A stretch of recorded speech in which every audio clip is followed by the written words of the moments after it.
ഇന്നത്തെ വീഡിയോയിൽ ചെയ്യാൻ പോകുന്നത് ഒരു സിമ്പിൾ ഫ്ലവർ ഡിസൈനാണ്. സർദോസി കൊണ്ടാണ് നമ്മൾ ഈ ഫ്ലവർ ഡിസൈൻ ചെയ്യുന്നത്.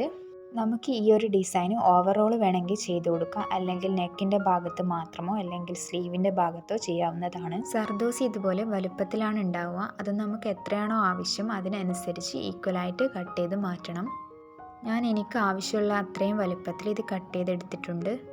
സാധാരണ സ്റ്റിച്ചിങ്ങിന് യൂസ് ചെയ്യുന്ന ത്രെഡാണ് യൂസ് ചെയ്യുന്നത്. അതുപോലെ തന്നെ നമ്പർ 9 സൈസ് നീഡിലും. സെൻട്രലായിട്ട് ഒരു ബീഡ് വെച്ച് കൊടുക്കുക. ഒരു മീഡിയം സൈസ് ബീഡാണ് യൂസ് ചെയ്യുന്നത്. അതിനുശേഷം അതിന് ചുറ്റും പെറ്റൽസ് വരുന്ന രീതിയിലുള്ള ഒരു ഫ്ലവർ ഡിസൈനാണ് ചെയ്തെടുക്കുന്നത്. ബീഡിന് ചുറ്റും എത്ര പെറ്റൽസ് വേണോ അതിനനുസരിച്ച് ഒരു പെൻസിൽ കൊണ്ട് മാർക്ക് ചെയ്ത് കൊടുക്കാം. ഞാനിവിടെ 6 പെറ്റൽസാണ് മാർക്ക് ചെയ്ത് കൊടുത്തിട്ടുള്ളത്. പെറ്റൽസ് എല്ലാം കറക്റ്റായിട്ട് മാർക്ക് ചെയ്തതിന് ശേഷം നമുക്ക് നീഡിൽ താഴെ നിന്ന് മുകളിലോട്ട് കൊണ്ടുവന്നിട്ട് അതിലേക്കൊരു സർദോസി ഇട്ട് കൊടുക്കാം. നമ്പർ 9 സൈസ് നീഡിൽ എടുത്താൽ മാത്രമേ നമുക്ക് സർദോസിൻ്റെ ഉള്ളിലൂടെ നീഡിൽ പാസ് ചെയ്യാൻ പറ്റത്തുള്ളൂ. നീഡിൽ മുകളിലോട്ട് കൊണ്ടുവന്ന പോയിന്റിലൂടെ തന്നെ നീഡിൽ നമ്മൾ താഴോട്ടും കൊണ്ടുപോവാം. അതിനുശേഷം ഇതിൻ്റെ മുകൾ ഭാഗത്ത് നടുക്കായിട്ടൊന്ന് ലോക്ക് ചെയ്ത് കൊടുക്കാം. അതുപോലെ 6 പെറ്റൽസും ചെയ്തെടുക്കാം.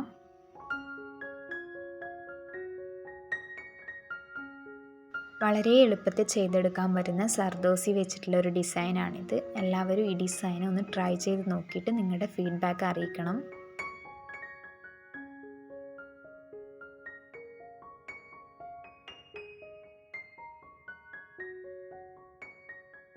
ആറ് പെറ്റൽസും ഇതുപോലെ ചെയ്തെടുത്തിട്ടുണ്ട്. ഇനി ഓരോ പെറ്റലിൻ്റെ സെൻറ്ററിലൂടെയായിട്ട് നമ്മൾ മുകളിലോട്ട് നീഡിൽ കൊണ്ടുവന്നിട്ട് ഒരു സർദോസി, ഒരു ബീഡ്, ഒരു സീക്വൻസ് എന്നിങ്ങനെ ഇട്ട് കൊടുക്കാം.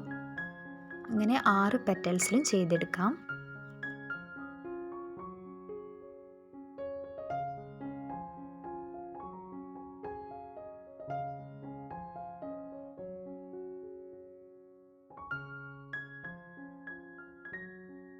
ഫ്ലവർ കംപ്ലീറ്റ് ചെയ്ത് കഴിഞ്ഞാൽ ഫൈനൽ ലുക്ക് ഇതുപോലെയാണ് ഉണ്ടാവുക.